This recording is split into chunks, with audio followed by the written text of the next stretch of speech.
Capítulo 1. O silêncio da casa vazia. Na roça, o silêncio também grita. Acordo antes do sol nascer, como sempre. A cama, king size, parece maior a cada manhã. Sobra espaço demais, falta calor humano. Passo a mão no lado vazio do colchão e sinto o lençol frio, esticado, perfeito. Ninguém dormiu ali.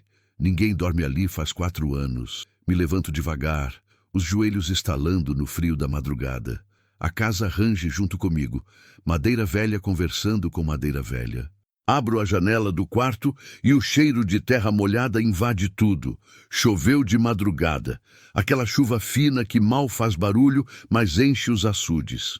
Lá fora, o cerrado acorda quieto.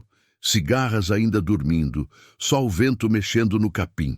Desço para a cozinha sem acender luz. Conheço cada degrau, cada tábua solta, cada canto dessa casa que construí com as próprias mãos. Era para ser nosso lar. Acabou virando meu túmulo. O café está na garrafa térmica desde ontem. Requentei 3 vezes, mas tomo assim mesmo. Amargo, forte, quase frio. Sento na mesma cadeira de sempre, a que fica de frente para a porta dos fundos. A cadeira dela, do outro lado da mesa, continua no lugar. Tem uma toalha de crochê em cima, feita pelas mãos dela. Não tiro, não sei por quê. Talvez porque tirar seria admitir que ela não volta mais. Mariana. O nome ainda dói na boca. Bebo o café olhando para a porta fechada da despensa. Dentro tem coisas dela. Potes de vidro com etiquetas escritas à mão, panelas que ela escolheu na feira de Goiânia, um avental pendurado no prego. Não abro aquela porta faz meses. Não preciso. Sei o que tem lá dentro. Sei que cada objeto é uma lembrança que eu não sei se quero guardar ou se quero esquecer. O relógio de parede marca 5h40. Dia de ir até Porangatu buscar ração e arame farpado. A caminhonete está na garagem, suja de barro seco das chuvas de ontem. Passo a mão no capô antes de entrar. Metal gelado. Tudo aqui é gelado quando se vive sozinho. Ligo o motor e o barulho quebra o silêncio da fazenda. Os cachorros latem lá do curral. Trovão e relâmpago, 2 vira-latas que Mariana trouxe para casa quando eram filhotes. Ela dizia que cachorro era remédio para a solidão. Não sabia que a solidão de verdade vem depois, quando a pessoa que trouxe os cachorros se vai e eles ficam te olhando como se esperassem ela voltar. Saio devagar pelo portão de madeira. A estrada vicinal está pior depois da chuva. Barro grudento, poças fundas, pedras soltas. A caminhonete balança, os pneus cantam na lama. Passo pela porteira do seu Domingos, depois pela casa abandonada dos Ferreira, depois pelo cruzeiro de madeira onde teve um acidente anos atrás. Conheço cada curva, cada buraco, cada árvore dessa estrada. 30 quilômetros até o asfalto. O sol começa a raiar quando chego na BR. Caminhões passam buzinando, levantando poeira vermelha. Entro na pista e acelero. O rádio está desligado. Prefiro o silêncio. Ou melhor, me acostumei com ele. Penso em Mariana. Sempre penso. No sorriso dela quando via os primeiros brotos na horta. Na forma como prendia o cabelo com um grampo torto. No jeito que dormia de lado, abraçada no travesseiro, respirando devagar. Penso na última vez que a vi. No hospital de Araguaína, magra demais, pálida demais, segurando minha mão e dizendo que ia ficar tudo bem. Não ficou. Balanço a cabeça e aperto o volante. Não adianta ficar remoendo. Ela se foi. Eu fiquei. A fazenda continua. A vida continua. Ou pelo menos é o que dizem. Porangatu aparece no horizonte, pequena e empoeirada. Estaciono em frente à agropecuária do Zé Maria, cumprimento ele com um aceno de cabeça, pago a ração, carrego os sacos na caçamba. Ele tenta puxar conversa. Algo sobre o preço do boi, sobre a seca que vem, sobre a filha dele que casou. Respondo com monossílabos. Não sou mal educado, só cansado. Na volta paro num boteco de beira de estrada para almoçar. Arroz, feijão, carne de panela, farofa. Como sozinho, sentado numa mesa de fórmica rachada, olhando pela janela suja. Outras mesas têm grupos, famílias, gente rindo. Eu mastigo devagar, sem pressa, sem fome de verdade. A estrada de volta parece mais longa. Sempre parece. Quando chego em casa, o sol já está caindo. A luz alaranjada bate na varanda, nas telhas vermelhas, nos mourões da cerca. É bonito. Mariana dizia que pôr do sol no cerrado era coisa de Deus. Eu concordava. Hoje, só vejo o dia acabando. Descarrego a ração, fecho o galpão, dou comida para os cachorros. Entro em casa, tiro as botas na porta, acendo a luz da cozinha. O silêncio volta, sempre volta. Esquento o resto do almoço, como de pé mesmo na pia. Depois lavo o prato, guardo, desligo a luz. Subo para o quarto. Tomo banho frio porque não tive paciência de esperar o chuveiro esquentar. Me deito na cama grande, vazia, fria.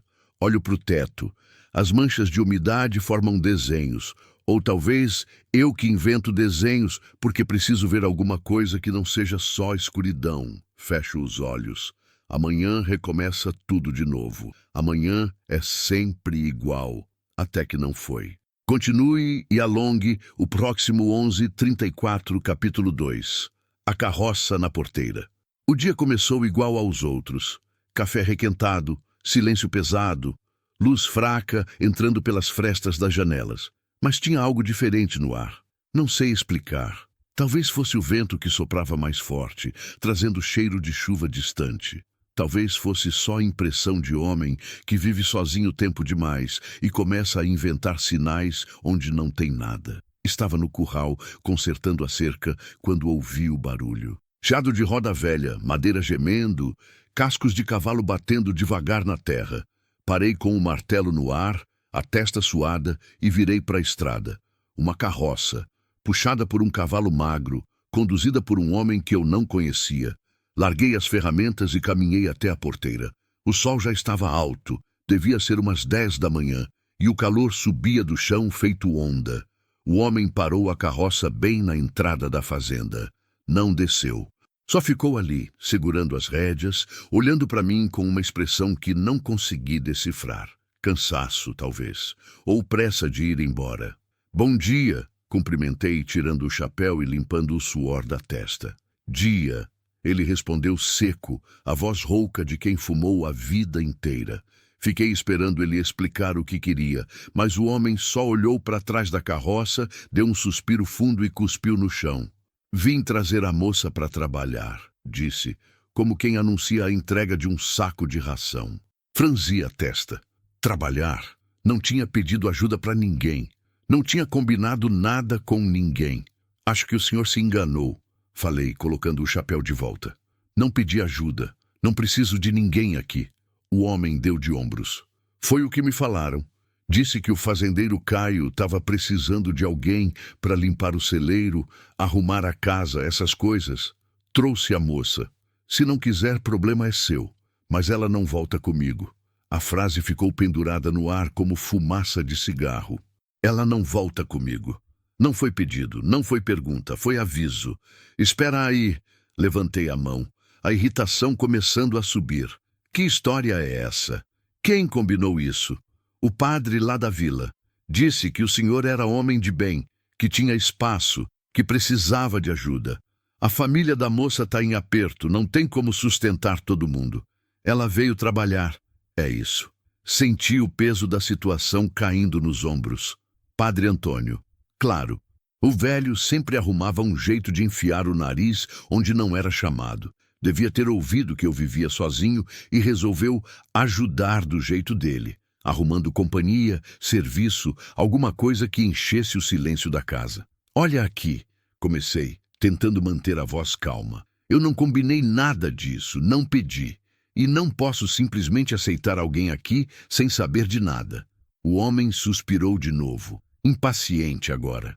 Então, fala com o padre. Eu só vim trazer. O combinado foi esse.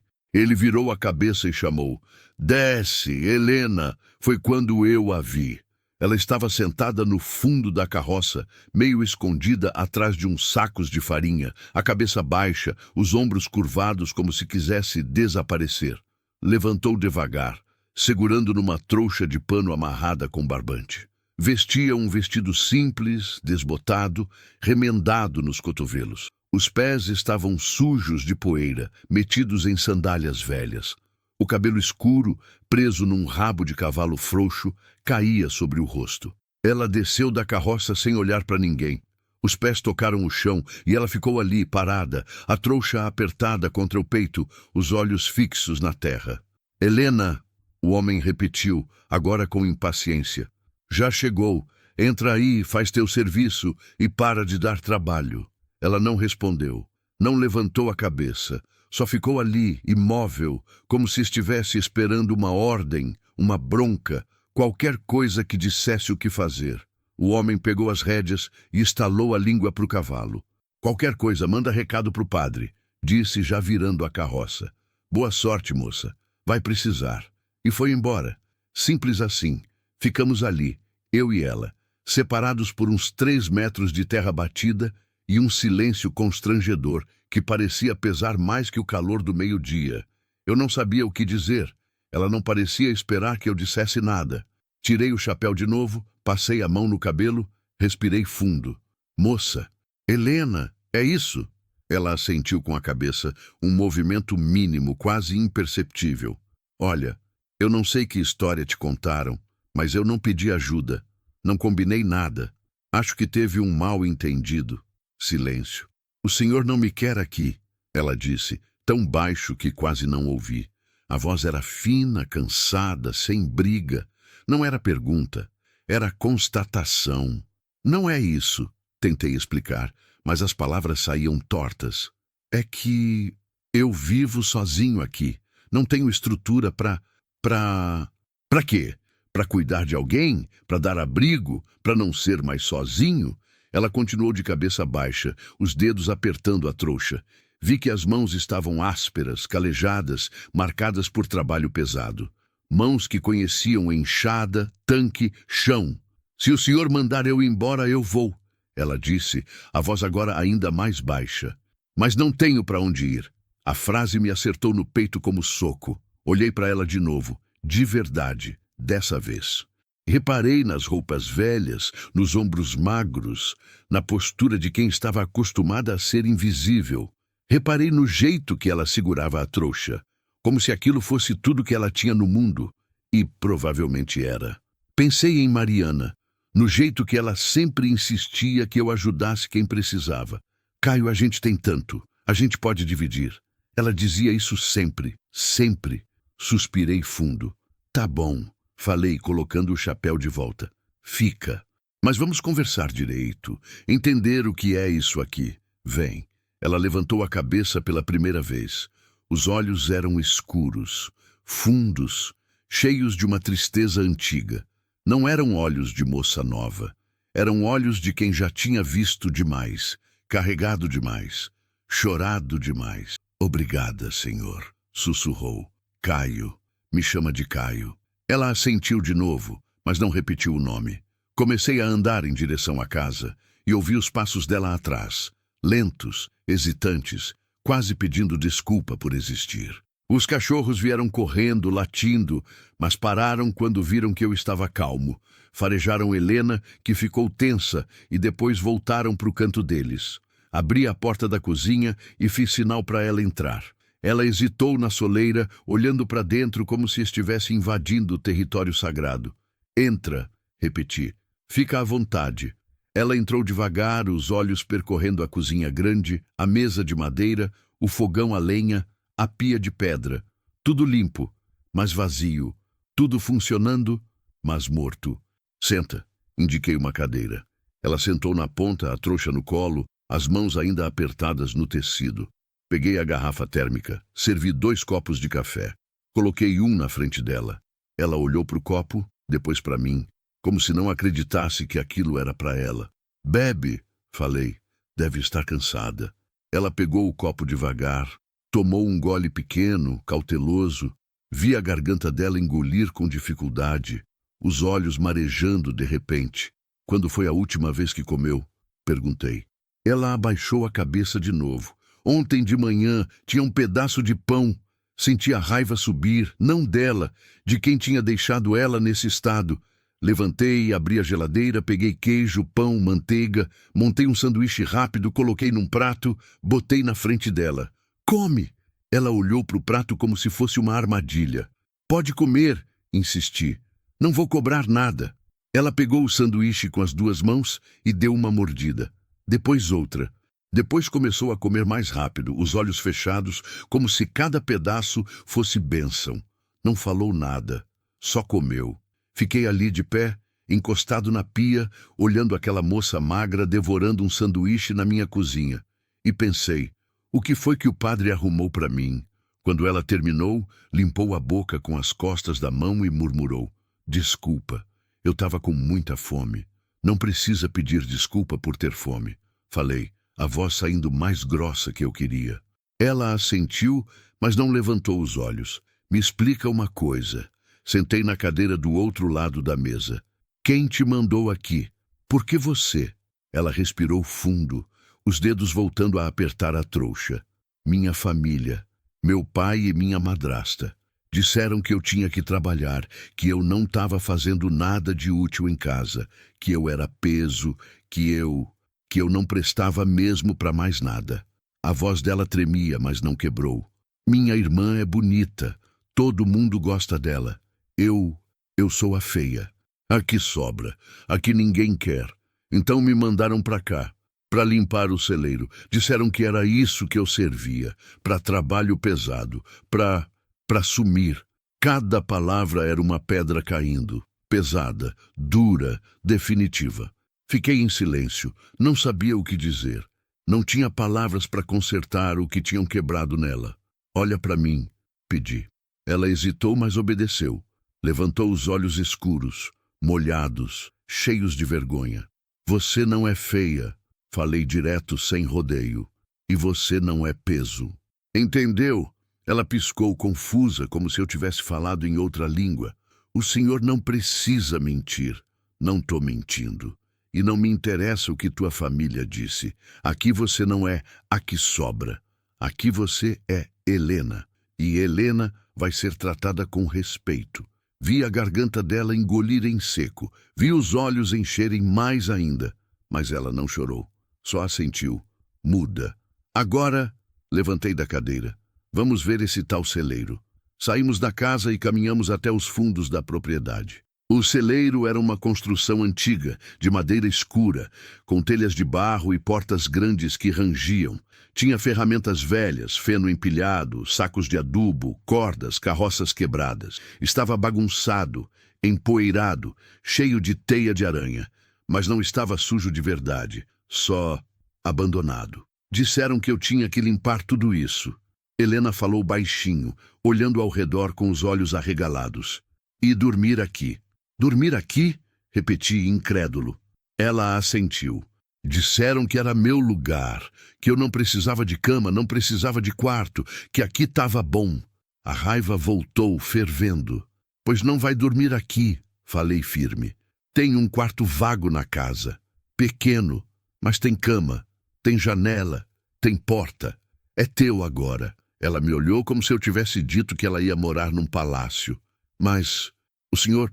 Eu não posso? Pode. E vai. Aqui a gente não trata a gente como bicho. Ela ficou calada, os olhos fixos em mim, tentando entender se aquilo era real ou se era mais uma mentira. Vem, indiquei o caminho de volta. Vou te mostrar o quarto. Voltamos para casa em silêncio. Subi a escada de madeira, ela atrás de mim, e abri a porta do quarto que ficava no fim do corredor. Era pequeno mesmo, cama de solteiro, uma cômoda velha, uma janela que dava para o pasto. Tinha cheiro de fechado, mas estava limpo. É aqui, falei, abrindo a janela para arejar. Pode arrumar do jeito que quiser. Helena entrou devagar, como se estivesse pisando em chão sagrado. Passou a mão na cama, no lençol branco, na colcha de retalhos que Mariana tinha feito anos atrás. Sentou na beirada do colchão e, pela primeira vez desde que chegou, soltou um suspiro comprido. Obrigada, disse, a voz embargada. Obrigada, Caio. Assenti e saí, fechando a porta devagar. Desci a escada, voltei para a cozinha, sentei na mesma cadeira de sempre. Os cachorros me olhavam pela janela. A casa rangia de leve com o vento, e pela primeira vez em 4 anos, o silêncio não parecia tão pesado. Tinha alguém ali, alguém que precisava. E talvez, só talvez, eu também precisasse de alguém. Continue e alongue o próximo 11:36, capítulo 3. Os primeiros dias. Os primeiros dias foram estranhos, não ruins, mas estranhos. Como aprender a andar de novo depois de anos parado. Helena acordava antes de mim, e eu já acordava cedo. Descia as escadas em silêncio, pisando de leve como quem tem medo de incomodar, e já estava na cozinha quando eu chegava, sempre de cabeça baixa, sempre com as mãos ocupadas em alguma coisa, varrendo, lavando, organizando, trabalhando.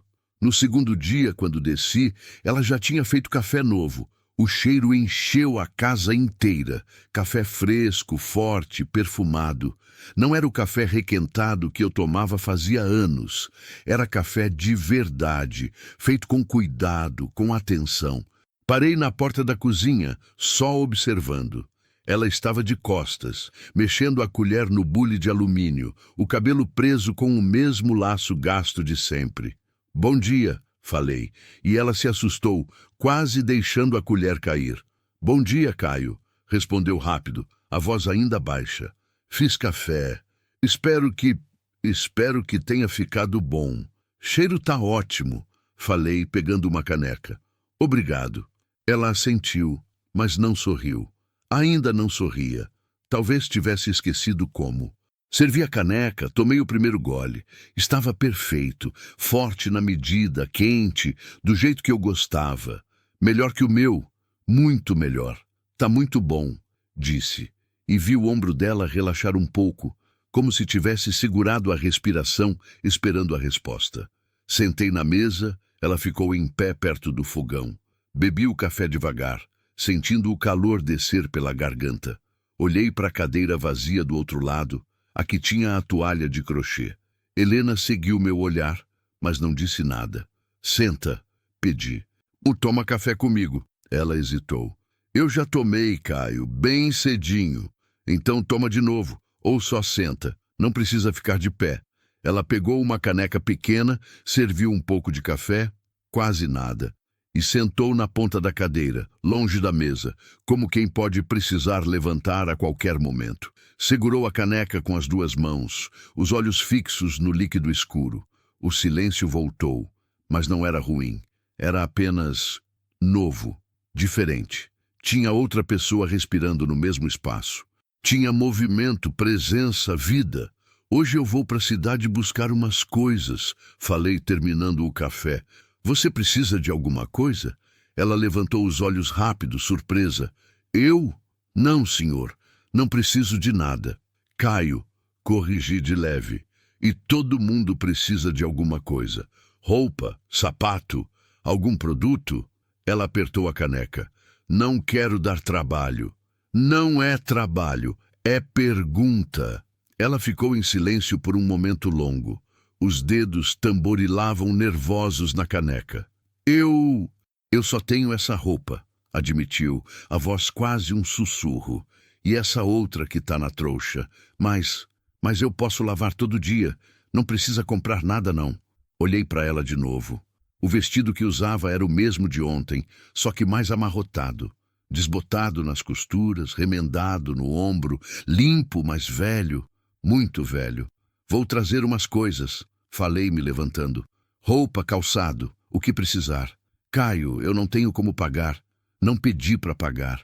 Você tá aqui, vai trabalhar, vai ajudar. É justo que tenha o que precisa." Ela abriu a boca para protestar, mas eu já estava de costas, indo para a porta. "Qualquer coisa fica à vontade na casa", falei antes de sair. "A geladeira tem comida, tem pão, tem fruta. Come quando quiser. Não precisa pedir licença." Não esperei resposta. Peguei a caminhonete e saí. Voltei no fim da tarde com 3 sacolas. Roupas simples, vestidos de algodão, calças, blusas, um par de tênis, sandálias novas. Nada caro, mas tudo novo, tudo inteiro. Na agropecuária, a dona da loja tinha perguntado se era para a esposa, e eu tinha dito que não, que era para uma funcionária. Ela não perguntou mais nada, mas o olhar dela dizia tudo. Fofoca ia correr na cidade. Deixa correr. Quando cheguei, Helena estava no quintal estendendo roupa no varal. Minha roupa. Tinha lavado tudo que estava sujo no cesto, camisas, calças, toalhas, tudo balançando no vento da tarde, cheirando a sabão. Ela me viu chegar e parou, a mão ainda segurando um prendedor. Lavei as roupas, disse rápido, como se precisasse se justificar. Vi que tinha bastante acumulado. Espero que não se importe. Por que eu ia me importar? Perguntei pegando as sacolas do banco. Não sei, pensei que talvez o senhor não quisesse que eu mexesse nas coisas. Helena, você mora aqui agora. Pode mexer no que precisar. A casa é grande, tem espaço para todos. Não precisa ficar com medo. Ela assentiu, mas o medo continuava ali, nos olhos, na postura, no jeito de segurar o prendedor como se fosse escudo. Entreguei as sacolas. Comprei umas coisas para você. Roupa, calçado, vê se serve. Ela pegou as sacolas devagar, abriu uma, olhou dentro. Vi os olhos dela arregalarem. Caio, isso é muito... é o básico. Nem é tudo isso. Mas eu não posso aceitar. Eu não tenho como pagar. Eu já disse que não precisa pagar. Cortei, tentando não parecer ríspido. Aceita. Usa. E pronto. Ela ficou parada, as sacolas nas mãos, os olhos marejados de novo. Mordia o lábio inferior, tentando segurar o choro. Obrigada, disse por fim, a voz rachada. Obrigada mesmo. Assenti e fui para dentro.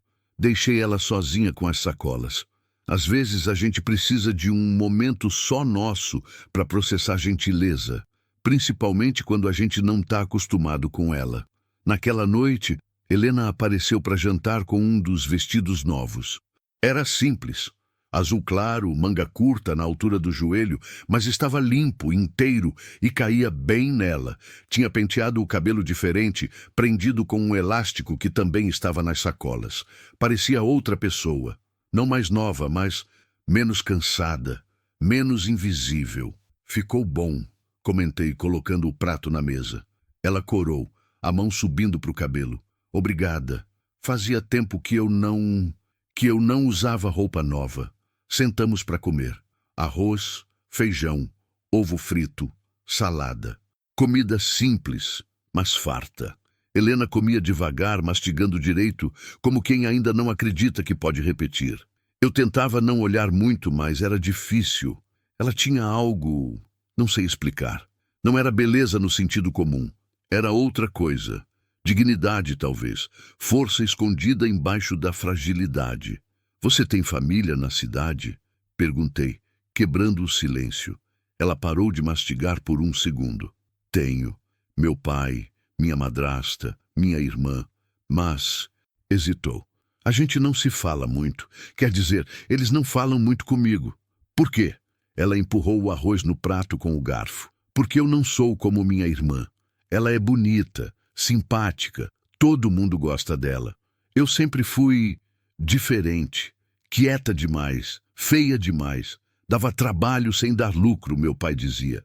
A frase soou decorada, repetida tantas vezes que tinha virado verdade. E sua mãe? Perguntei. O garfo parou. Morreu quando eu tinha 7 anos. Febre. Foi rápido. Meu pai casou de novo um ano depois. Minha madrasta... ela nunca gostou de mim. Acho que eu lembrava minha mãe demais.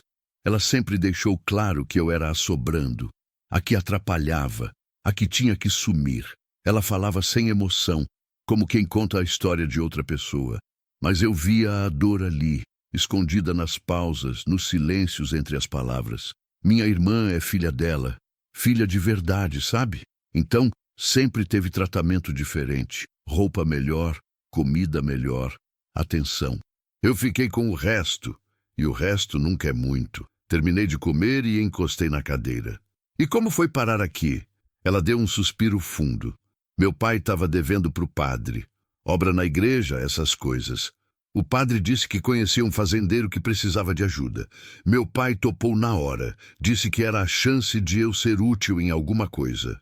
Me botou na carroça e pronto. Aqui estou. Eles nem perguntaram se você queria vir. Ela riu, mas era um riso sem graça, amargo. Ninguém pergunta nada para mim, Caio. Nunca perguntaram. Fiquei olhando para ela, sentindo algo apertar no peito. Raiva, pena, indignação, tudo misturado. Aqui eu pergunto, falei. E você pode responder, pode discordar, pode dizer não. Entendeu? Ela levantou os olhos e pela primeira vez vi algo diferente ali. Não era esperança ainda, mas era curiosidade. Como se estivesse testando se aquilo era verdade. Entendi, sussurrou. Os dias seguintes foram parecidos, mas diferentes. Helena acordava cedo, fazia o café, cuidava da casa, mas aos poucos foi fazendo mais. Começou a cozinhar, e cozinhava bem. Comida simples, caseira, temperada na medida. A casa começou a cheirar diferente. Cheiro de almoço no fogão, de bolo assando, de pano limpo secando no varal. Ela não falava muito, mas estava sempre presente, sempre fazendo alguma coisa.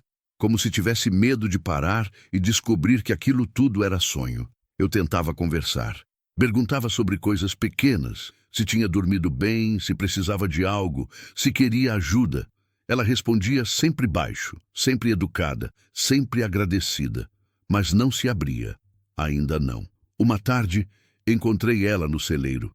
Estava limpando de verdade, varrendo, organizando, separando o que prestava do que não prestava. Suada, com o cabelo preso num coque, o vestido sujo de poeira, mas trabalhando firme, concentrada. Não precisa fazer isso sozinha, falei da porta. Posso ajudar. Ela se virou, limpando o suor da testa com as costas da mão. Não é pesado, eu consigo. Sei que consegue, mas não precisa provar nada. Ela me olhou, confusa. Não tô provando, só tô fazendo o que me mandaram fazer. Ninguém mandou você fazer nada, Helena. Você tá aqui porque precisa de um lugar, e esse lugar é teu. Não é punição. Ela ficou calada, o rodo parado na mão. É difícil acreditar nisso, admitiu baixinho. A vida inteira me disseram que eu só servia para trabalho pesado. Que eu tinha que compensar por ser quem eu sou. Entrei no celeiro, peguei uma vassoura. Então vou te dizer uma coisa diferente. Você não precisa compensar nada. Você existe. Isso já basta. E se quiser limpar o celeiro, limpa. Mas porque quer, não porque deve. Ela piscou, processando. Depois assentiu devagar. Posso continuar? Pode. Mas vou ajudar. Trabalhamos lado a lado até o sol começar a descer. Ela varria, eu carregava. Ela organizava, eu empilhava. Não falamos muito, mas o silêncio era confortável. Produtivo, quase companheirismo. Quando terminamos, o celeiro estava irreconhecível. Limpo, organizado, arejado. As ferramentas no lugar, o feno empilhado, as cordas enroladas. Parecia um lugar de trabalho de novo, não um depósito esquecido. Helena olhou ao redor, as mãos na cintura, um brilho diferente nos olhos. Não era orgulho, ainda não, mas era satisfação. Algo que ela tinha feito, algo que tinha valido a pena. Ficou bom, disse. Ficou, concordei. Você trabalha bem. Ela virou para mim e pela primeira vez quase sorriu. Quase. Obrigada por me ajudar. Não precisa agradecer. A gente se ajuda. É assim que funciona. Ela assentiu e saímos juntos do celeiro. O sol estava se pondo, pintando o céu de laranja e rosa. Os cachorros corriam pelo pasto. O vento trazia cheiro de terra e mato.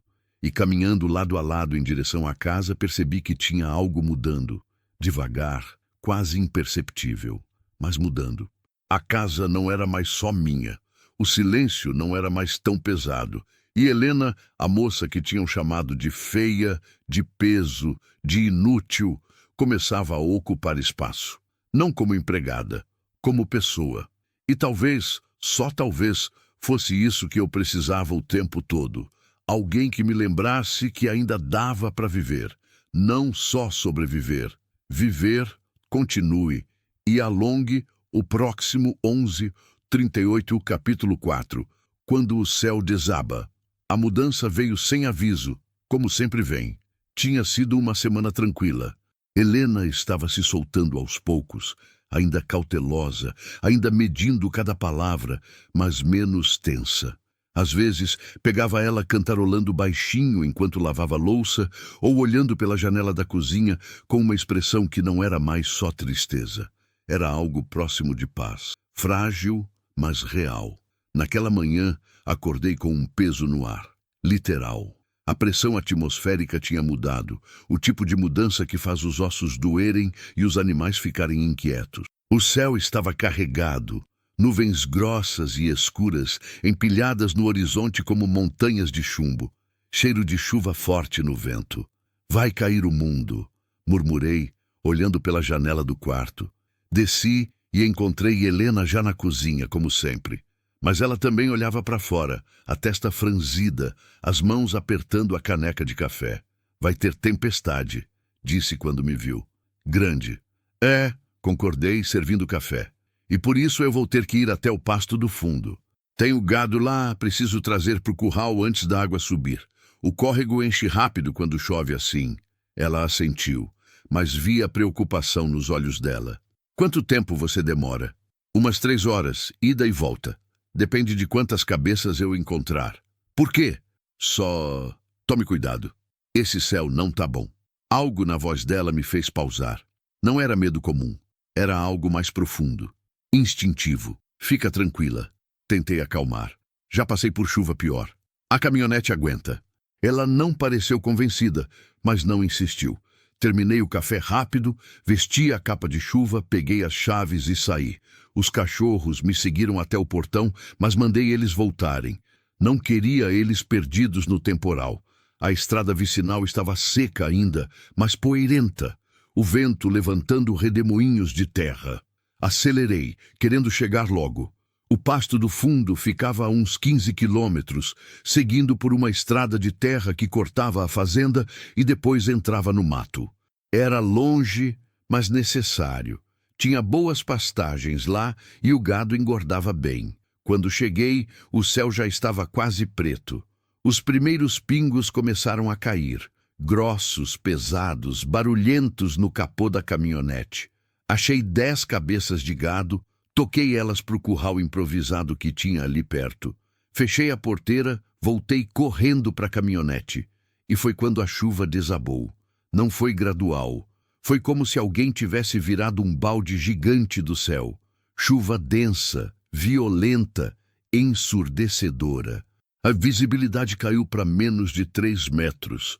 Liguei o limpador no máximo, mas não adiantava quase nada. Era água demais, vindo rápido demais.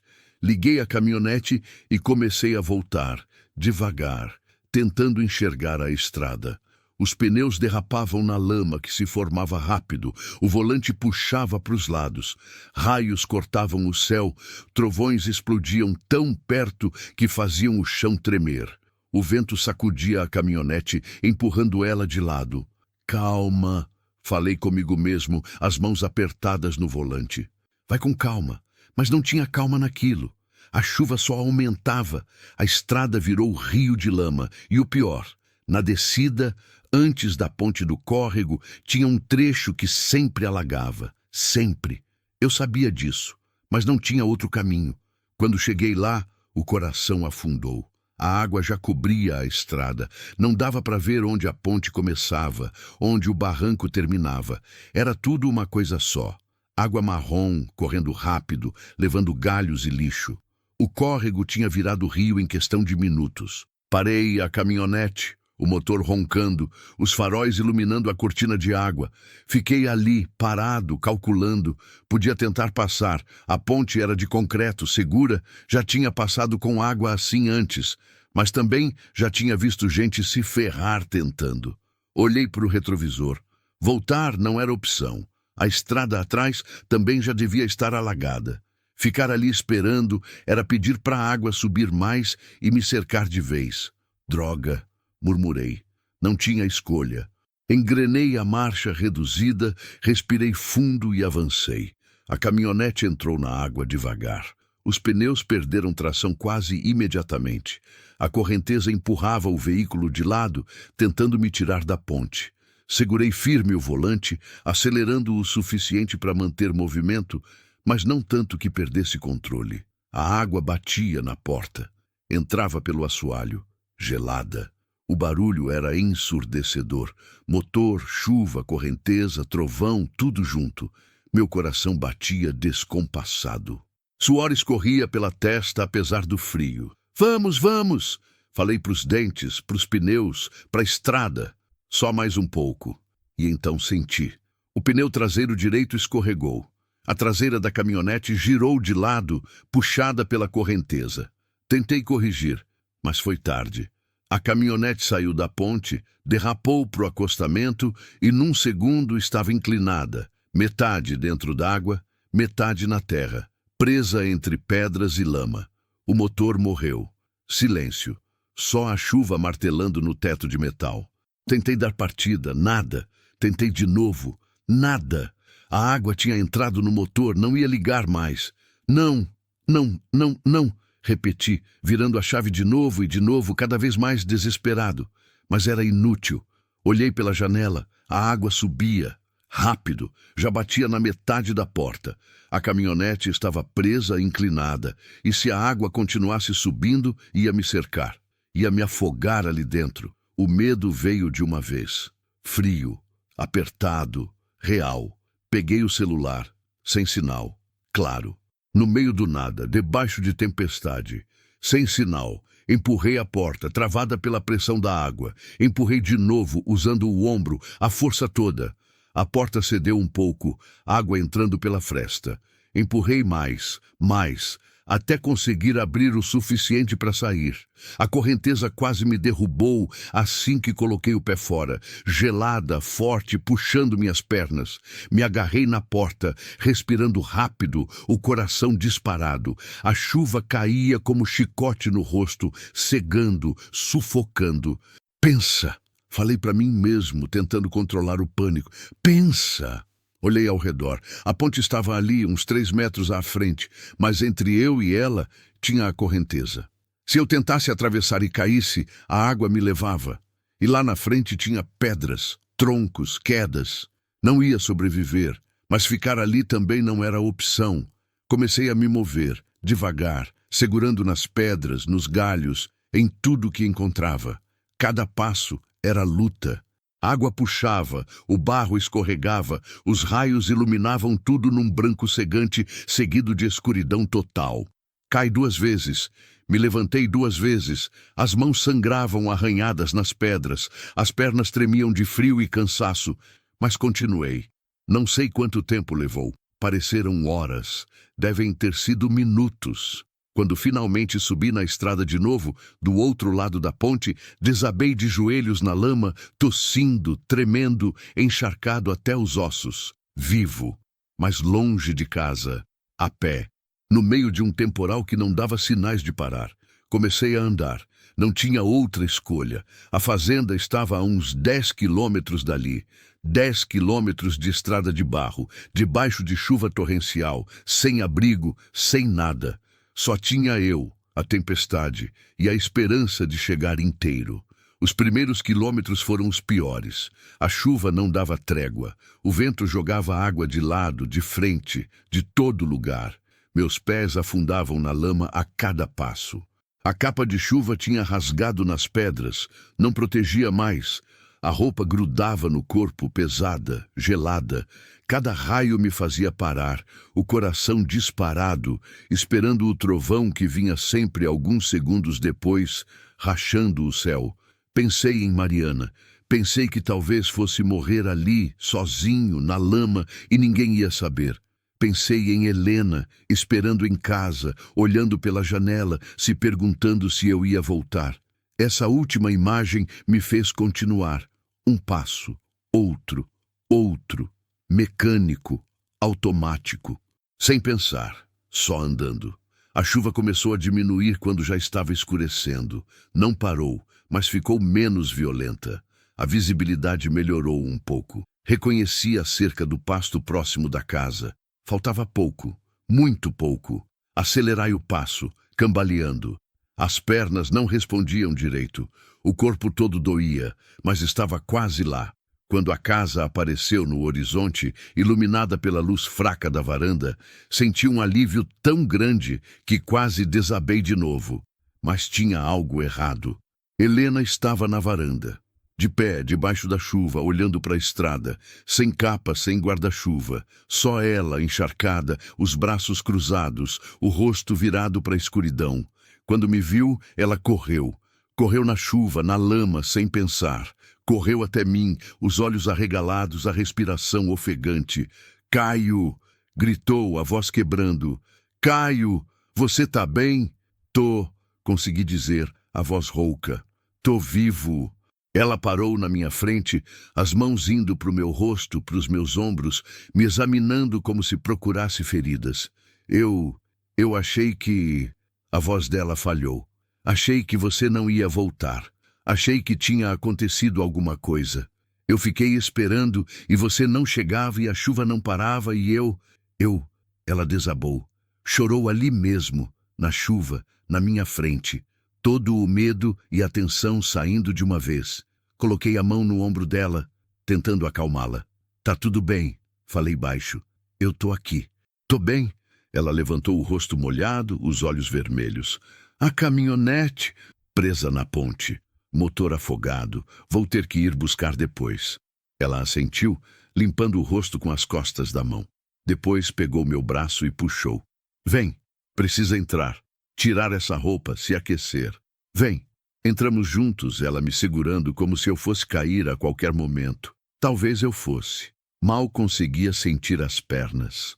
Dentro de casa, ela me empurrou para a cadeira da cozinha, desapareceu para o banheiro e voltou com toalhas. Jogou uma nos meus ombros, começou a secar meu cabelo, meu rosto, como se eu fosse criança. "Você é louco", disse, a voz ainda trêmula. "Louco de sair com esse tempo." Eu falei que o céu estava ruim." "Eu sei", respondi tremendo. "Desculpa, não achei que ia ser tão ruim. Podia ter morrido, Caio. Podia ter." A voz dela quebrou de novo. Ela parou de secar meu cabelo, as mãos caindo, os ombros curvando. "Eu não sabia o que fazer", sussurrou. "Fiquei esperando, olhando, rezando. Eu não queria perder você também." "Também." A palavra ficou suspensa no ar. Olhei para ela, para o rosto molhado, para os olhos cheios de lágrimas que não eram só medo. "Helena, desculpa." Ela cortou, limpando o rosto rápido. "Desculpa, eu não devia... Não é da minha conta. Eu me preocupei." "Pode se preocupar", falei baixo. "Não tem problema." Ela assentiu, mas não me olhou. "Vou fazer chá", disse, se afastando. "Você precisa de algo quente." Fiquei ali, sentado, encharcado, exausto, e percebi algo que me assustou tanto quanto a tempestade. Helena tinha ficado esperando por mim. Na chuva, no frio, com medo, ela se importava, e eu também me importava. Mais do que devia, mais do que era seguro. A tempestade lá fora começava a passar, mas outra, bem dentro do peito, começava a se formar. E essa não tinha ponte para atravessar, não tinha caminho seguro. Só tinha 2 corações partidos, tentando não se quebrar de novo. Continue e alongue o próximo 11 Pet 40, capítulo 5. Cicatrizes que ninguém vê. Os dias depois da tempestade foram diferentes. Algo tinha mudado naquela noite. Algo que nenhum de nós sabia nomear, mas que estava ali, pulsando no silêncio entre as palavras, nos olhares que duravam 1 segundo a mais, na forma como a casa parecia menor com nós 2 dentro. A caminhonete foi resgatada 3 dias depois, com a ajuda do seu Domingos e do filho dele. Motor precisou de conserto, lataria amassada, mas nada que não tivesse solução. O mecânico da cidade veio, mexeu, cobrou caro, e 1 semana depois ela estava rodando de novo. Mas eu não esqueci a sensação da água subindo, do medo apertando o peito, da certeza de que podia não voltar. E não esqueci Helena na varanda, encharcada, esperando. Ela também não esqueceu. Eu via nos olhos dela quando achava que eu não estava olhando. Via na forma como perguntava onde eu ia quando saía, no jeito que ficava na janela até me ver voltar, na respiração aliviada quando eu entrava pela porta. Não era cobrança, era cuidado. E fazia tanto tempo que ninguém cuidava de mim que eu tinha esquecido como era. Uma noite, depois do jantar, estávamos sentados na varanda. Tinha virado costume. Depois de comer, a gente levava o café para fora e ficava ali, olhando o céu estrelado, ouvindo os grilos, sentindo o vento fresco da noite. Não falávamos muito, só existíamos no mesmo espaço, e isso bastava. Mas naquela noite, Helena quebrou o silêncio com uma pergunta que me pegou desprevenido. Caio, posso te perguntar uma coisa? Olhei para ela. Estava sentada na cadeira de balanço velha, as pernas encolhidas, os braços abraçando os joelhos. Parecia pequena, frágil, mas os olhos tinham uma determinação que eu não via antes. Pode, respondi. Ela hesitou, mordendo o lábio. Você já foi casado? A pergunta caiu como pedra num lago parado. Fiquei em silêncio, a caneca de café esquecida na mão. Não era segredo. Todo mundo na região sabia, mas ninguém perguntava. As pessoas evitavam o assunto como se fosse ferida que não podia ser tocada. Helena percebeu minha hesitação e se apressou em continuar. Desculpa, eu não devia ter perguntado. Não é da minha conta. Esquece. Eu só fui. Cortei, a voz saindo mais rouca que eu queria. Fui casado. Ela ficou quieta, esperando. Não pressionou. Só esperou. Respirei fundo, os olhos fixos nas estrelas. O nome dela era Mariana. Comecei. E o nome ainda doía na boca, mesmo depois de 4 anos. A gente se conheceu numa festa junina em Porangatu. Eu tinha 23 anos, ela 20. Foi como se o mundo parasse quando eu olhei para ela. Parece bobagem, né? Essas coisas de filme. Mas foi assim. Helena não respondeu. Só continuou ouvindo, os olhos fixos em mim. A gente namorou 2 anos. Casou aqui na fazenda mesmo. Festa simples, mas bonita. Ela queria viver aqui. Dizia que amava a roça, o silêncio, a paz. A gente teve 5 anos juntos. 5 anos muito bons. Fiz uma pausa, a garganta apertando. Ela engravidou no 4º ano. A gente estava feliz demais. Arrumamos um quarto para o bebê, pintamos tudo de amarelo porque ela não queria saber o sexo. Dizia que queria surpresa. Compramos roupinha, berço, tudo. A gente planejava nome, imaginava como ia ser. A voz falhou. Fechei os olhos apertando a caneca. Mas no 7º mês, ela começou a passar mal. Muita dor, sangramento. Levei correndo para o hospital em Araguaína. Os médicos fizeram de tudo, mas não conseguiram salvar o bebê. E ela ficou muito fraca. Teve complicações, infecção. Tentaram tratar, mas parei. Não conseguia continuar. Helena se levantou devagar e veio até mim. Sentou no chão ao lado da minha cadeira e colocou a mão no meu braço. Não disse nada, só ficou ali, presente. Respirei trêmulo. Ela morreu 3 dias depois, segurando minha mão, pedindo desculpa, como se fosse culpa dela, como se ela tivesse escolhido ir embora. O silêncio que veio depois era denso, pesado de dor e memórias. Eu não soube lidar, continuei, a voz embargada. Fechei a casa, fechei o quarto do bebê, fechei tudo que lembrava ela. Mas não adiantou, porque tudo aqui lembra ela. Cada canto, cada móvel, cada árvore, ela está em tudo. E eu fiquei sozinho, com a culpa, com a raiva, com o vazio. Culpa de quê? Helena perguntou baixinho. De não ter percebido antes, de não ter levado ela no médico quando ela reclamou da primeira dor, de ter deixado ela trabalhar demais na roça, de não ter conseguido salvar ela. Caio. A voz de Helena era firme agora, apesar de baixa. Você não podia saber. Não era culpa sua. Todo mundo diz isso, respondi amargo. Mas não muda o que eu sinto. Ela apertou meu braço. Eu sei, disse. Eu sei como é carregar culpa que não é sua, mas que parece.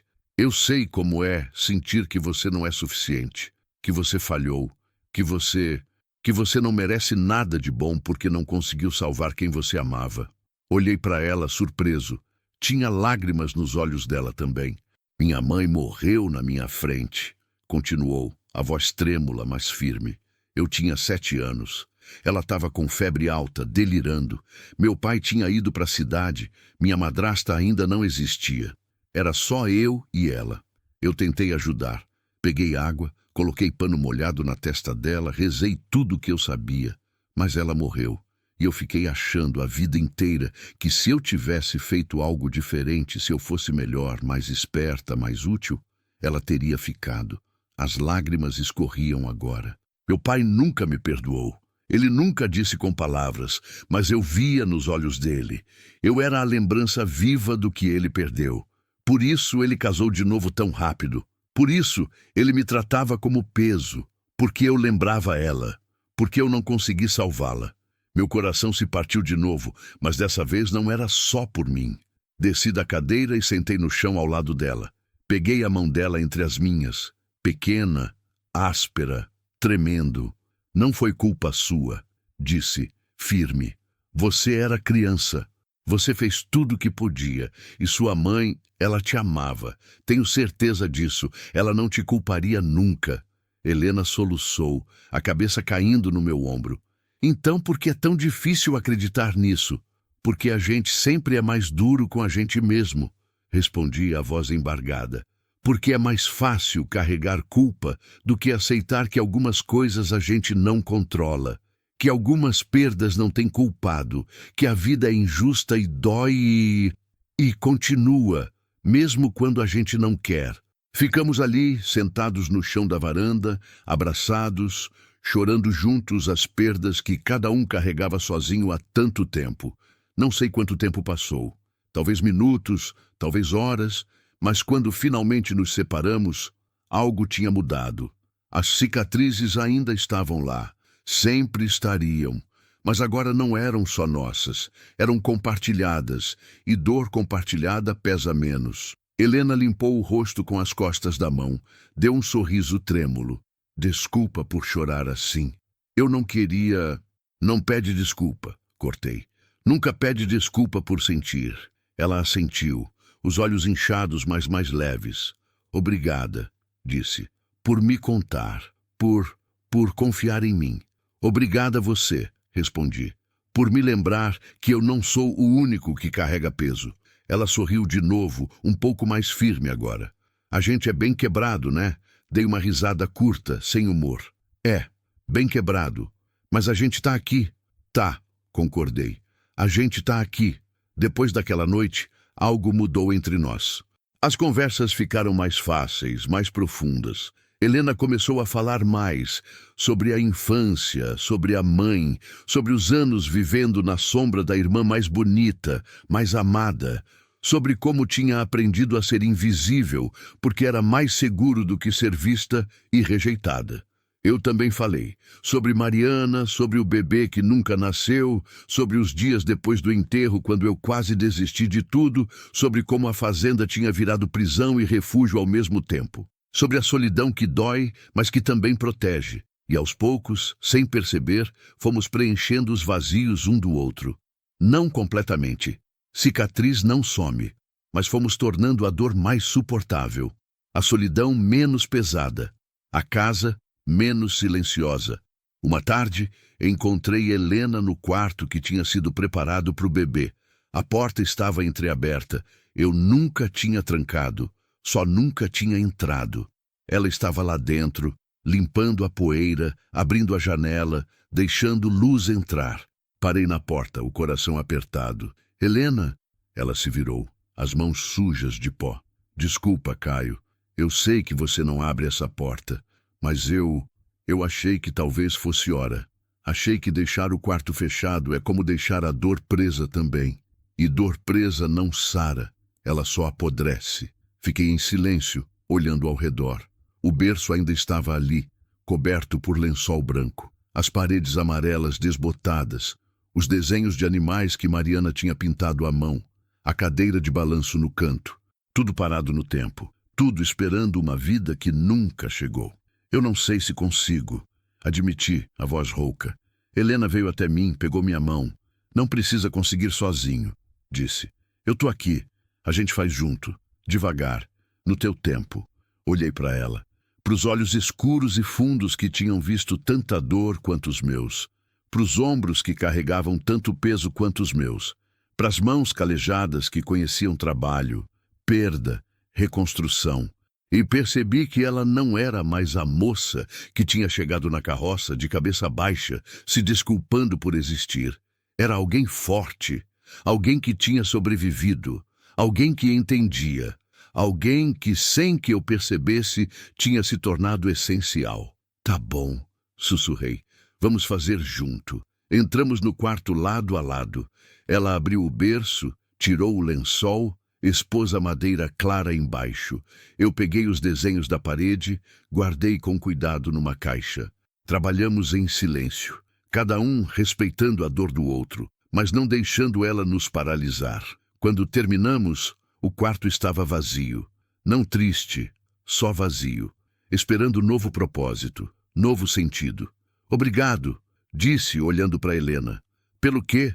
Por me fazer lembrar que dor não precisa ser prisão, que a gente pode guardar as memórias sem ficar preso nelas. Ela segurou minha mão de novo e dessa vez não soltou. A gente ajuda um ao outro, disse simples. É assim que a gente sobrevive.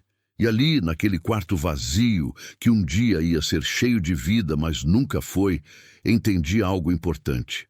Sobreviver não era viver sozinho com a dor.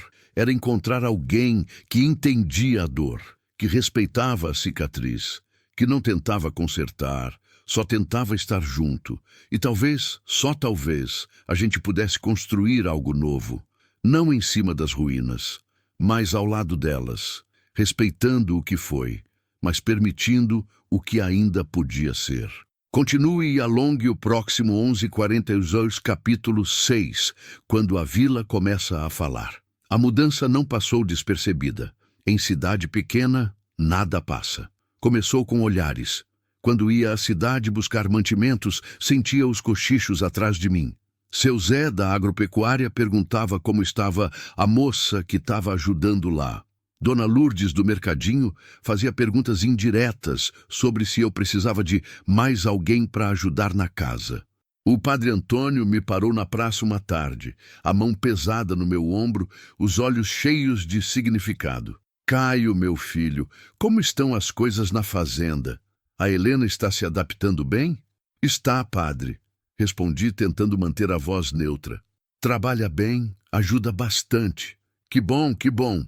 Ele assentiu, mas havia algo mais por trás das palavras. Só lembre-se, meu filho, de que a moça está sob sua responsabilidade. É uma situação delicada. As pessoas falam, sabe como é. Engoli a irritação. As pessoas sempre falam, padre, não importa o que a gente faça. Verdade? Ele concordou, mas o olhar continuava pesado. Só estou dizendo para ter cuidado com a reputação dela e com a sua. Voltei para a fazenda com um peso no peito que não tinha quando saí. Helena percebeu assim que entrei. Estava na cozinha preparando o almoço, mas parou quando me viu, a colher de pau suspensa no ar. Aconteceu alguma coisa? Nada. Menti mal. Só cansaço da cidade. Ela não acreditou. Vi nos olhos dela, mas não insistiu. Só voltou a mexer a panela, o silêncio tenso entre nós. Mais tarde, depois do almoço, estava no galpão consertando a cerca quando ouvi o barulho de motor. Levantei a cabeça e vi uma carroça parando no portão. Meu estômago apertou antes mesmo de reconhecer quem era. O homem que desceu era magro, ossudo, com cara de poucos amigos e olhos pequenos e duros. Atrás dele, na carroça, uma mulher robusta de braços cruzados e expressão azeda. E uma moça jovem, bonita, com cabelo arrumado e vestido limpo. Não precisava perguntar quem eram. Eu sabia. A família de Helena. Larguei as ferramentas e caminhei até o portão. O homem me olhou de cima a baixo, avaliando. Você é o Caio? O fazendeiro? Sou. Em que posso ajudar? Sou Josias, pai da Helena. Essa aqui é minha esposa Dalva. E essa é minha filha Keila. A mulher não cumprimentou. A moça bonita me olhou com interesse, um sorrisinho nos lábios. Senti o estômago revirar. Vim ver como a Helena tá. Josias continuou, mas o tom não era de preocupação, era de cobrança. Faz quase 2 meses que ela está aqui. A gente não teve notícia nenhuma. Ela está bem, respondi, mantendo a voz firme. Trabalhando, ajudando na casa. Trabalhando mesmo? Dalva falou pela primeira vez, a voz fina e cortante. Porque a Helena sempre foi preguiçosa. Faz corpo mole. A gente mandou ela para cá justamente porque em casa não prestava para nada. A raiva ferveu, mas controlei. Ela trabalha muito bem, não tenho queixa nenhuma. Ah, é? Josias arqueou uma sobrancelha. Então tá fazendo mais aqui do que em casa. Quem diria? A feia prestou para alguma coisa. O sangue subiu na cabeça. Ia responder quando ouvi a voz atrás de mim. Pai! Helena tinha saído da casa. Estava parada na varanda, as mãos apertadas na frente do corpo, o rosto pálido. Mas não estava de cabeça baixa. Estava olhando direto para eles. Helena. Josias acenou com a cabeça, sem calor. Viemos ver como você tá. Ver se está dando conta do serviço ou se já arrumou um jeito de dar trabalho para o homem como sempre faz. Eu tô bem, pai. A voz dela era baixa, mas firme. Tô trabalhando. Não tô dando trabalho para ninguém. Melhor mesmo. Dalva interveio, descendo da carroça com esforço. Porque a gente não quer notícia ruim, não. Já basta a vergonha de ter que mandar você para casa dos outros, porque não servia para nada lá em casa. Keila, a irmã, desceu também. Andou até a varanda, olhando Helena de cima a baixo, com desprezo mal disfarçado. Nossa, Helena, você até engordou um pouco. Deve estar comendo bem aqui, né? Melhor do que em casa. Ela come o que trabalha. Cortei, a voz dura. E trabalha muito. Keila me olhou, os olhos brilhando com algo que não gostei. Que generoso da sua parte, Sr. Caio. Cuidar tão bem da minha irmã. A gente agradece muito. O tom era doce demais, falso, perigoso. Não é generosidade, é respeito. Respeito, Dalva repetiu dando uma risada curta. Que palavra bonita. Bom saber que a Helena está sendo respeitada. A insinuação ficou no ar, pesada e suja. Helena desceu da varanda, os punhos cerrados. Eu tô sendo respeitada sim. Caio me trata bem. Me deu roupa, comida, lugar para dormir. Não me xinga, não me humilha, não me trata como... Como o quê? Josias cortou, os olhos apertados. Como você merece. Como lixo. Helena completou, a voz tremendo, mas não quebrando. Não me trata como lixo. Diferente do que vocês sempre fizeram. O silêncio que caiu foi tenso, perigoso. Josias deu um passo à frente, o rosto vermelho. Olha como você fala com seu pai, menina. 2 meses longe de casa e já está esquecendo o lugar? Não esqueci nada, Helena respondeu, e pela primeira vez vi fogo nos olhos dela. Lembro muito bem do meu lugar. Era o canto da casa, onde ninguém via. Era dormir no chão quando Keila queria a cama só para ela. Era comer o resto, trabalhar dobrado, ouvir todo dia que eu era feia, burra, inútil. Eu lembro muito bem, pai. Helena, comecei, mas ela levantou a mão. Não, Caio, deixa eu falar. Virou-se de volta para o pai. Vocês me mandaram embora porque eu não prestava. Porque eu não era bonita como a Keila, não era esperta como ela, não arrumava pretendente. Eu era peso. Vocês disseram isso, na minha cara, várias vezes. Dalva bufou. E não era verdade? Você era peso, Helena. Ainda é. A diferença é que agora o peso está nos ombros dele, apontou para mim, e não nos nossos. Ela não é peso nenhum, falei, a voz saindo mais alta do que pretendia. E vocês não têm direito de vir aqui falar assim com ela. Josias me encarou, o maxilar tenso.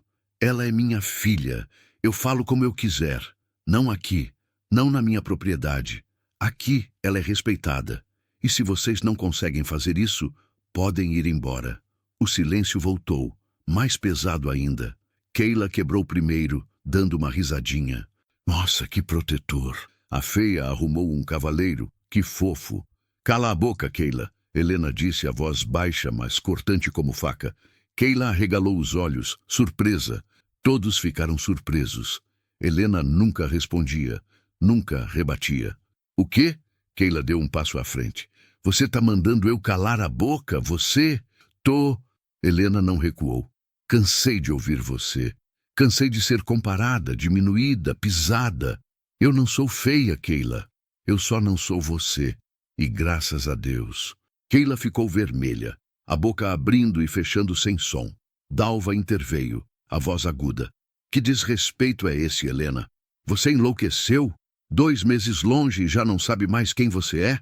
Eu sei exatamente quem eu sou. Helena respondeu. E havia uma força nela que eu nunca tinha visto. Eu sou alguém que merece respeito, alguém que trabalha, que se esforça, que vale alguma coisa. E se vocês não conseguem ver isso, o problema é de vocês, não meu. Josias deu um passo pesado à frente, a mão levantando como se fosse... Coloquei-me entre ele e Helena antes que pudesse completar o gesto.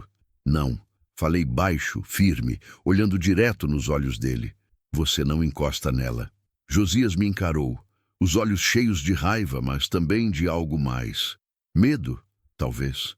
Ou apenas a consciência de que tinha perdido o controle. Ela é minha filha, repetiu, mas sem convicção. E ela é uma pessoa, respondi, com direito a respeito, dignidade, paz. E se você não pode dar isso, então você não tem direito a ela. Fiquei parado ali, bloqueando o caminho, olhando aquele homem que tinha passado anos destruindo a própria filha aos poucos. Vi a fraqueza por trás da raiva. Vi o homem pequeno tentando se sentir grande, esmagando quem não podia se defender. Mas agora, Helena tinha defesa, tinha voz. E eu não ia deixar ninguém tirar isso dela. Josias cuspiu no chão, deu as costas e voltou para a carroça. Vamos embora, disse para Dalva e Keila. Não vale a pena perder tempo com ingrata. Dalva subiu resmungando. Keila me lançou um último olhar, raiva misturada com inveja. Antes de subir também, antes de ir, Josias se virou uma última vez. Você vai se arrepender, Helena. Quando ele se cansar de você, quando ele te jogar fora igual lixo, você vai ver. Ninguém quer a feia. Ninguém nunca quis. Isso não vai mudar. E foram embora. A carroça levantando poeira na estrada. Ficamos ali, eu e Helena, parados no meio do terreiro. Ela tremia inteira, os braços cruzados, os olhos fixos na estrada vazia. Helena, ela desabou. Não chorou, só desabou. As pernas cederam, o corpo caindo. Peguei ela antes que batesse no chão, segurei firme. Eu falei com eles. Eu nunca tinha. A voz saía entrecortada, chocada com a própria coragem. Você foi incrível, falei baixo, segurando ela. Foi muito forte, mas ele tem razão. Ela soluçou. Ninguém me quer. Quando você se cansar, olha para mim, pedi, firme. Ela levantou o rosto molhado de lágrimas. Olha bem para mim, Helena. Eu não vou me cansar de você. Eu não vou te jogar fora. Você não é lixo. Você nunca foi. E qualquer um que não consegue ver isso é cego. Mas eu sou feia. Ele sempre disse, você não é feia. Segurei o rosto dela com as 2 mãos, forçando ela a me olhar. Você é forte, trabalhadora, gentil, corajosa. Você sobreviveu anos sendo destruída e ainda consegue ser boa. Isso não é feiura. Isso é beleza de verdade, a beleza que importa. Ela me olhou como se estivesse vendo algo que nunca tinha visto antes. Como se estivesse começando, só começando, a acreditar. Obrigada, sussurrou, por ficar do meu lado. Sempre, prometi. Sempre vou ficar. E naquele momento, segurando ela ali no meio do terreiro, com a poeira da carroça ainda no ar e o peso das palavras cruéis ainda ecoando, percebi algo que me assustou e me preencheu ao mesmo tempo. Eu não estava mais sozinho na dor. Não estava mais só sobrevivendo. Estava começando a viver de novo. E era assustador, mas também era certo, mais certo do que qualquer coisa tinha sido em anos.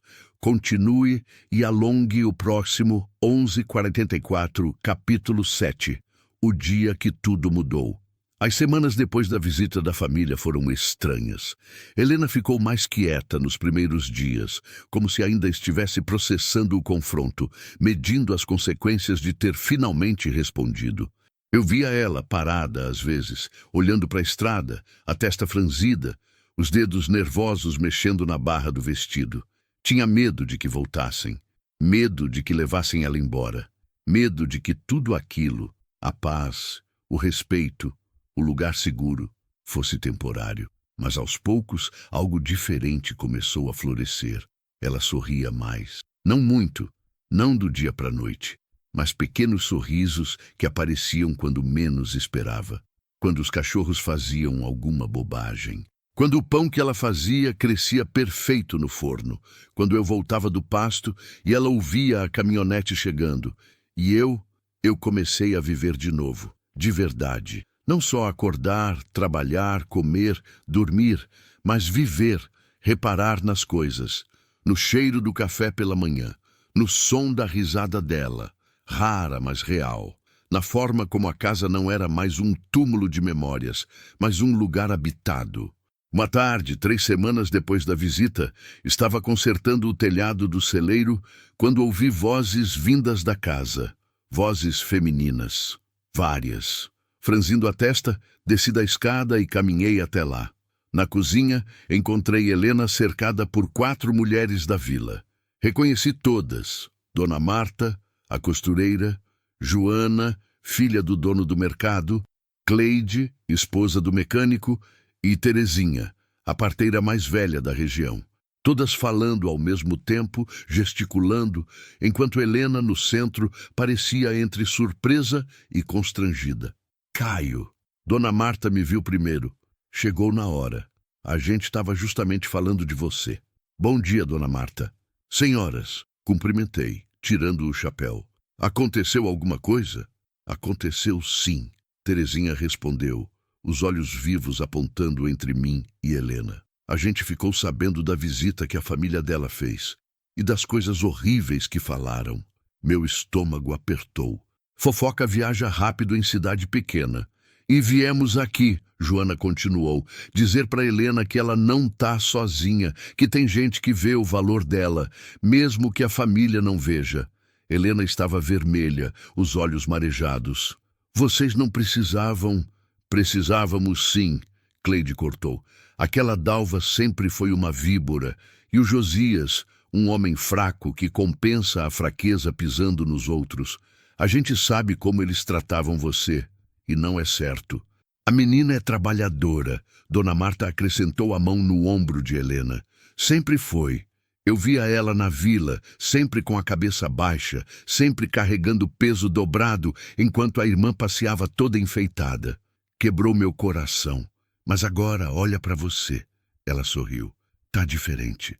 Tem luz nos olhos. Tá parecendo viva. Helena soluçou, cobrindo a boca com a mão. Obrigada, sussurrou. Obrigada mesmo. E você, Caio? Terezinha se virou para mim, o dedo em riste. Você fez certo, dando dignidade para ela, tratando ela como gente. Podia ter muito homem que aproveitaria da situação, mas você não. Você é igual seu pai foi, homem de palavra. Isso vale ouro. Senti o rosto esquentar. Eu só tratei ela como qualquer pessoa deveria ser tratada.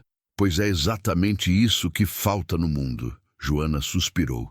Gente tratando gente como gente. As mulheres ficaram mais um tempo, conversando, rindo, incluindo Helena nas histórias da vila, nos planos da próxima festa da igreja. Quando foram embora, deixaram sacolas com comida, tecidos, até uns livros velhos que Dona Marta disse que Helena podia gostar. Quando a última carroça sumiu na estrada, Helena se virou para mim, os olhos ainda molhados. Ninguém nunca fez isso por mim. Vir aqui, falar bem de mim, me incluir. Você merece, Helena. Sempre mereceu. Elas só enxergaram o que eu já sabia. Ela deu um passo à frente, hesitante, e então me abraçou. Rápido, apertado, como se quisesse dizer algo que as palavras não alcançavam. Retribuí o abraço, sentindo ela tremer contra meu peito. E quando nos separamos, algo tinha mudado nos olhos dela. Não era mais só gratidão, era outra coisa. Algo que me assustava e me atraía ao mesmo tempo. Os dias seguintes foram diferentes de novo. Helena passou a ir à vila comigo às vezes. No começo hesitava. Mas depois que as mulheres começaram a cumprimentá-la, a puxar conversa, a incluí-la, foi ficando mais fácil. Ela andava menos de cabeça baixa. Respondia quando falavam com ela. Até opinou sobre o preço do tecido uma vez. E Dona Marta achou tão engraçado que deu risada e disse que Helena tinha jeito para negócio. Na fazenda, ela começou a ter ideias. Um dia, me pegou no pasto e disse: Caio, eu estava pensando. O celeiro está limpo, organizado e fica vazio a maior parte do tempo. A gente podia usar ele para alguma coisa. Para quê? Perguntei, curioso. Para ensinar. As crianças da vila não têm escola direito. O padre dá aula uma vez por semana, mas não é suficiente. A gente podia arrumar umas cadeiras, uma lousa, uns livros. Eu podia ensinar. Eu sei ler, escrever, fazer conta. Aprendi sozinha nos livros da minha mãe. Eu podia passar isso para frente. Olhei para ela, para o brilho nos olhos, para a animação na voz, para a esperança. Você quer mesmo fazer isso? Quero, se você deixar. Se não for problema, Helena, cortei suave. Para de pedir permissão para fazer coisas boas. Se você quer fazer, faz. A fazenda é grande. O celeiro é seu também. Faz o que quiser com ele. O sorriso que ela deu foi como o sol nascendo. Em 2 semanas, o celeiro tinha virado sala de aula improvisada. Arrumamos bancos compridos, uma lousa velha que o padre doou, livros que as mulheres da vila trouxeram. Helena fez cartazes, preparou lições, organizou tudo com um cuidado que doía de tão bonito de ver. As crianças começaram a vir. Primeiro 3, depois 6, depois 10. Filhos de trabalhadores rurais, de pequenos comerciantes, de gente que não tinha dinheiro para mandar os filhos estudar na cidade.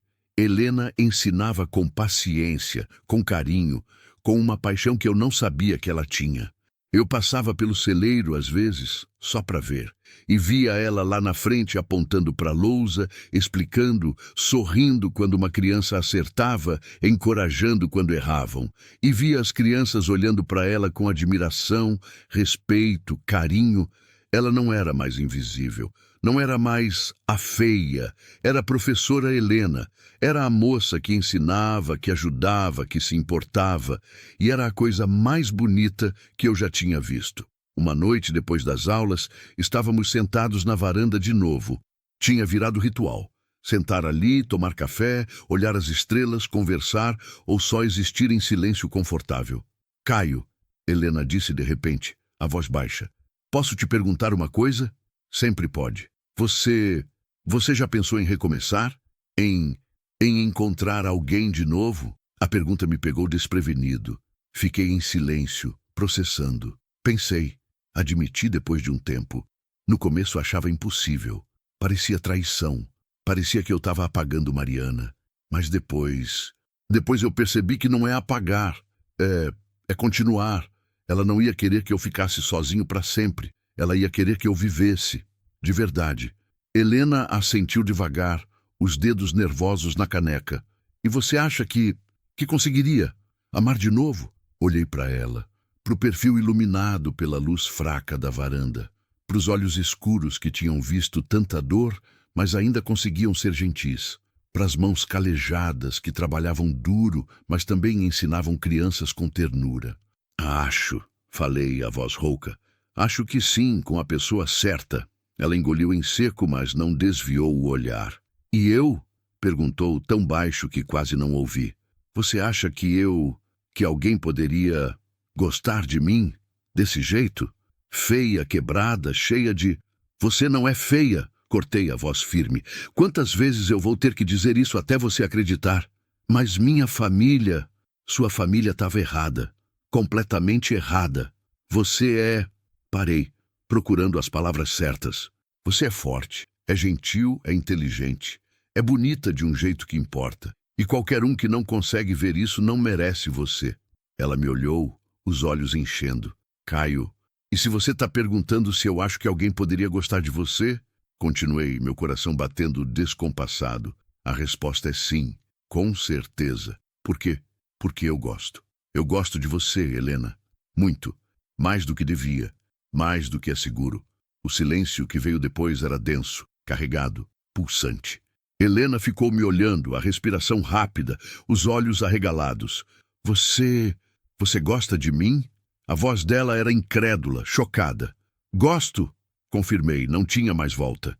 Não sei quando começou, talvez desde o começo, talvez aos poucos. Mas aconteceu. E eu entendo se você não sentir o mesmo. Entendo se for estranho, se...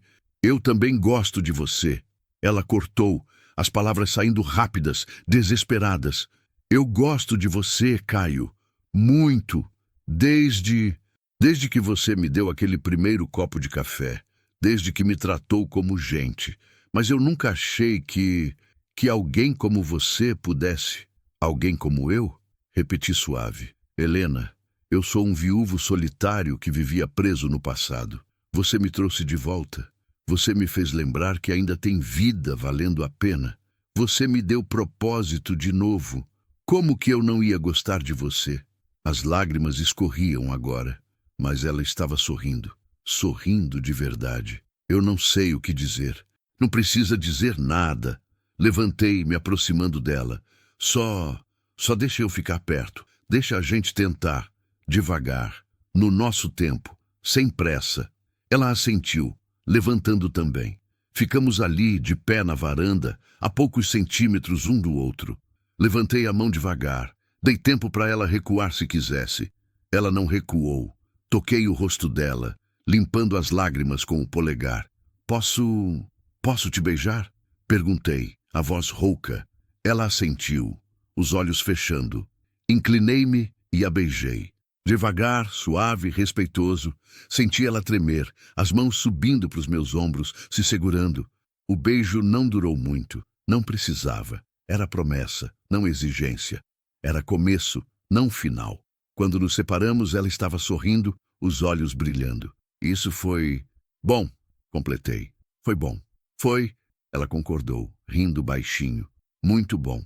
Abraçamos de novo e ficamos ali, na varanda, sob as estrelas, 2 corações quebrados começando a se colar. Não perfeitamente. Cicatriz, fica. Mas colados o suficiente para bater de novo, para sentir de novo, para viver de novo. E naquela noite, olhando as estrelas com Helena nos meus braços, entendi algo importante. Recomeçar não era esquecer, era honrar o passado permitindo um futuro. Era guardar amor que foi sem impedir amor que ainda podia ser. E Helena, a moça que chamavam de feia, a que sobrava, a invisível, tinha se tornado meu presente, meu recomeço, minha segunda chance. E dessa vez eu não ia desperdiçar. Continue e alongue o próximo 11:49, capítulo 8.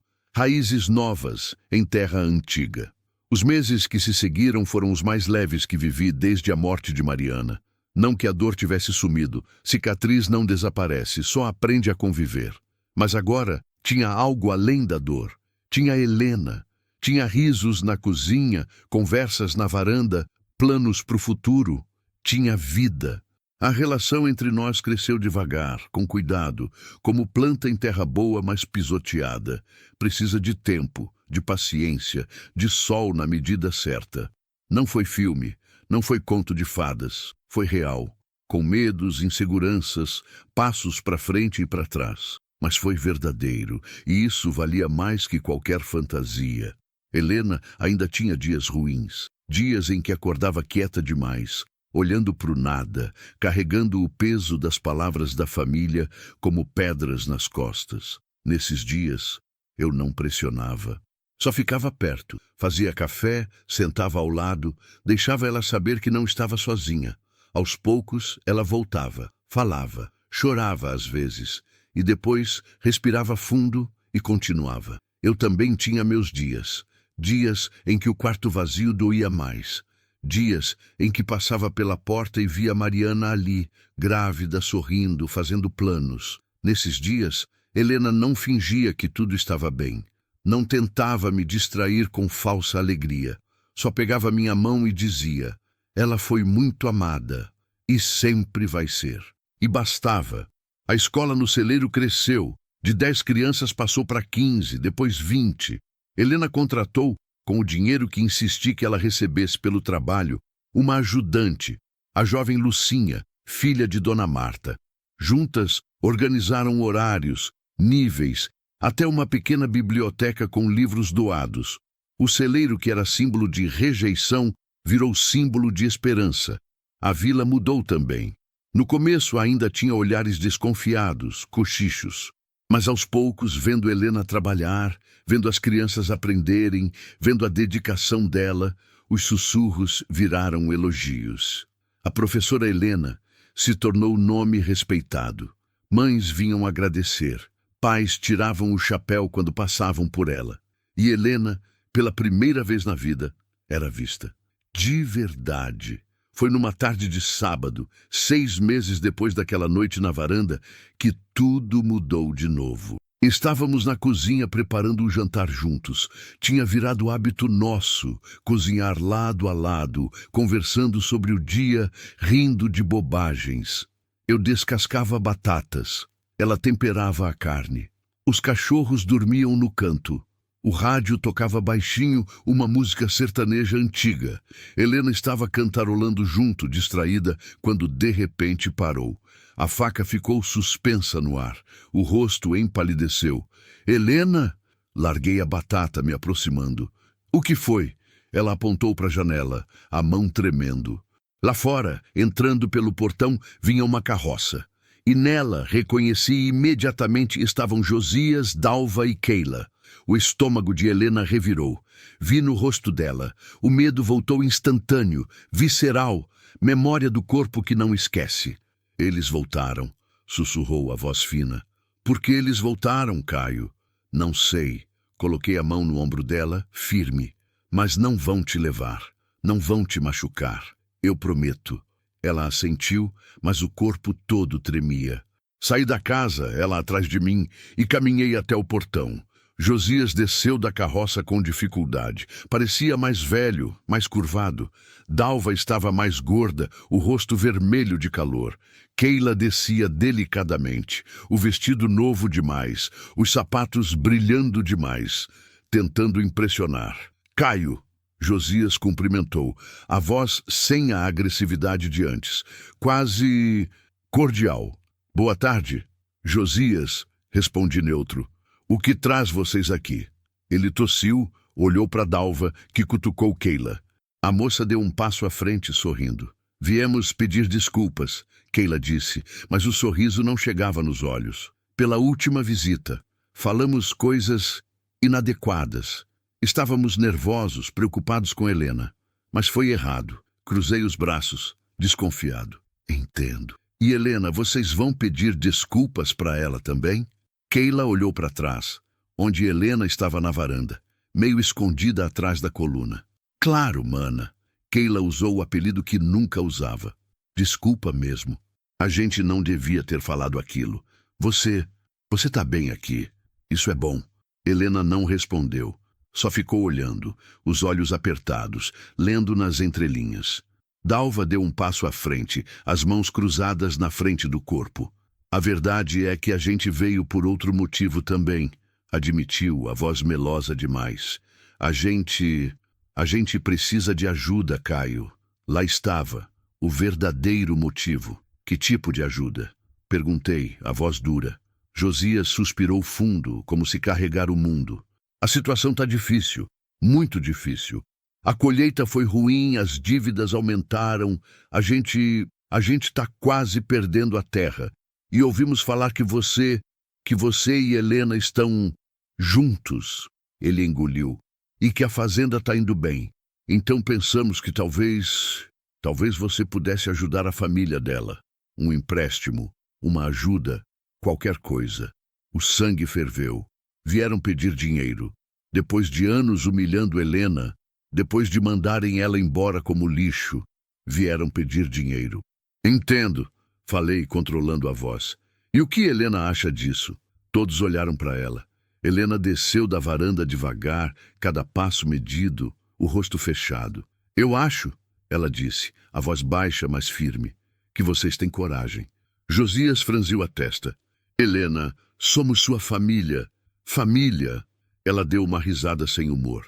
Família é quando tem pai morreu e eu tinha 7 anos, quando a madrasta me tratava como empregada, quando me mandaram embora porque eu não era bonita o suficiente. Isso é família? Helena, as coisas eram difíceis. Eram difíceis para mim. Ela cortou, a voz subindo. Todo santo dia. E vocês não se importaram. Não uma vez.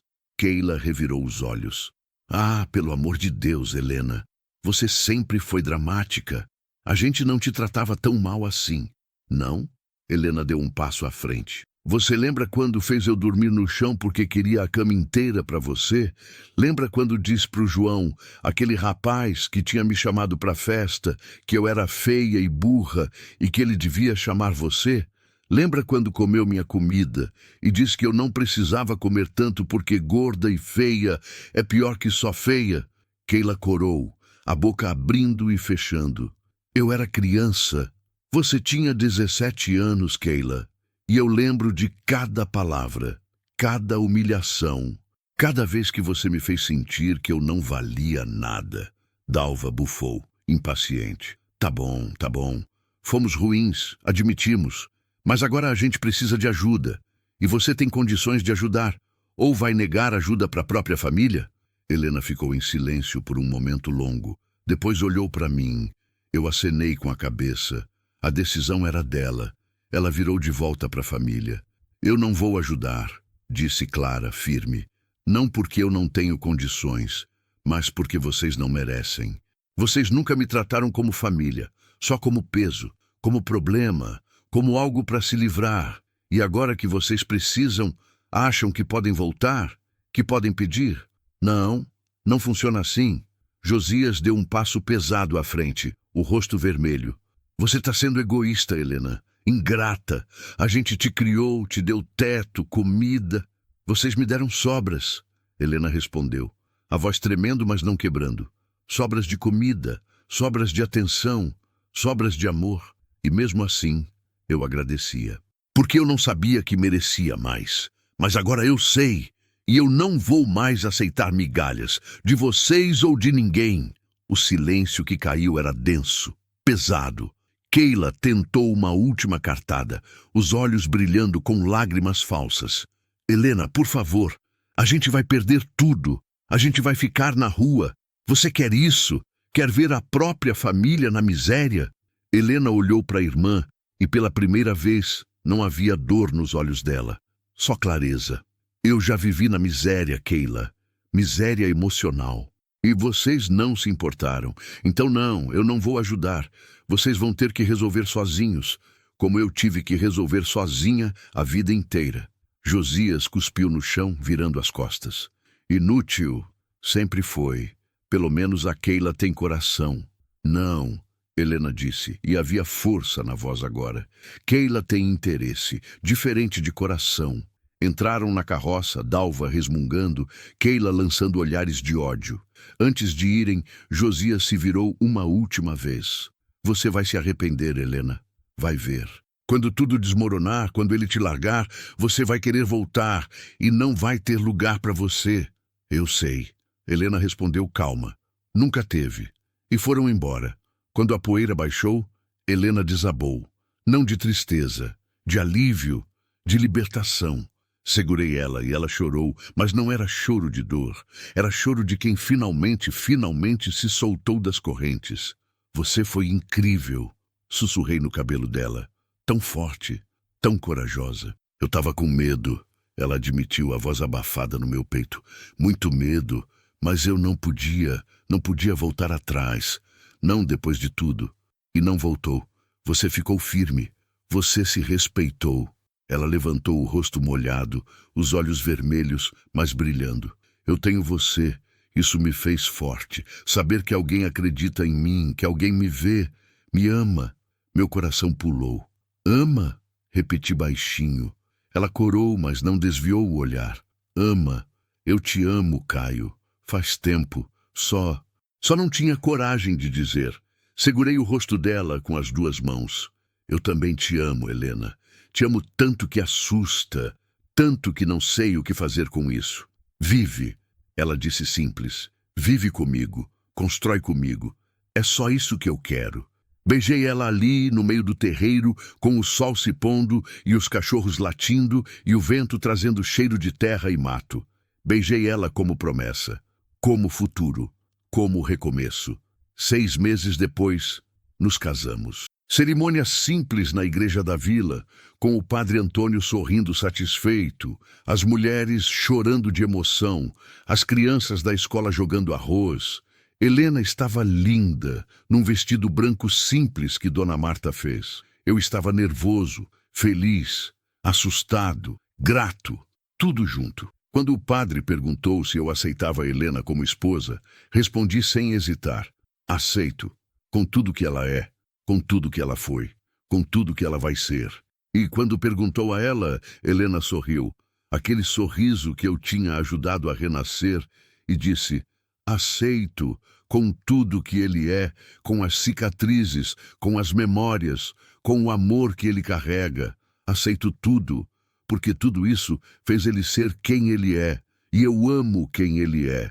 Não teve lua de mel em lugar chique. Ficamos na fazenda mesmo, na casa que agora era nossa de verdade. Arrumamos o quarto que tinha sido do bebê, transformamos ele em biblioteca, cheio de livros, almofadas, luz boa. Um lugar para aprender, para crescer. A escola continuou crescendo. Helena virou referência na região. Outras vilas começaram a perguntar se ela podia ajudar a montar escolas também. Ela topou. Viajávamos juntos, ensinando, ajudando, construindo. E a fazenda, que tinha sido túmulo, virou lar de novo. Lar com risos, com planos, com futuro. Mariana continuava lá, nas fotos, nas memórias, no quarto amarelo transformado. Mas não como corrente, como bênção. Como parte da história que me trouxe até ali. 2 anos depois do casamento, Helena engravidou. Quando ela me contou, parada na cozinha, as mãos tremendo, os olhos assustados, mas esperançosos, senti tudo de uma vez. Medo, alegria, terror, esperança, memória da perda, possibilidade do ganho. Caio? Ela chamou baixinho quando fiquei em silêncio tempo demais. Fala alguma coisa, por favor. Puxei ela num abraço apertado, o rosto enterrado no cabelo dela. Eu tô com medo, admiti, a voz rouca. Muito medo, de perder você, de perder o bebê, de... Eu sei, ela segurou meu rosto. Eu também tô, mas a gente vai fazer diferente. A gente vai no médico toda semana, a gente vai cuidar, e a gente vai ter fé, que dessa vez vai dar certo. E deu. Nossa filha nasceu numa manhã de maio, chorando alto, saudável, perfeita. Quando a enfermeira colocou ela nos meus braços, senti algo se fechar dentro de mim. Não era esquecimento, era perdão. Perdão para mim mesmo, perdão para a vida. Aceitação de que dor e alegria caminham juntas e uma não apaga a outra. Como vai chamar? A enfermeira perguntou. Olhei para Helena, cansada, mas radiante na cama. Maria, Helena disse. Maria Helena, para honrar sua mãe e a minha.